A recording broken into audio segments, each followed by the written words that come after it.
So, moms of color have a lot of odds stacked against us: lack of equity in education, the workplace, and money. What's one piece of encouragement that you would have to face these types of issues?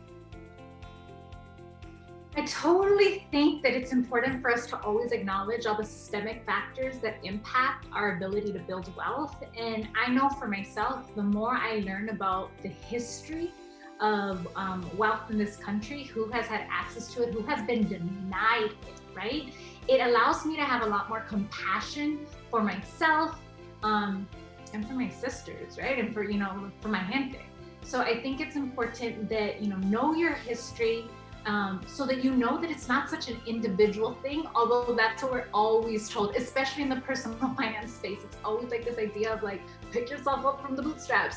Well, some of us have been denied those bootstraps, and our ancestors were denied those bootstraps. So understanding your history and understanding that like it's not always an individual thing, but rather something that has affected communities in different spaces, I know keeps me empowered, because then I'm just like, and I'm gonna succeed anyway, and I'm doing this for everyone. So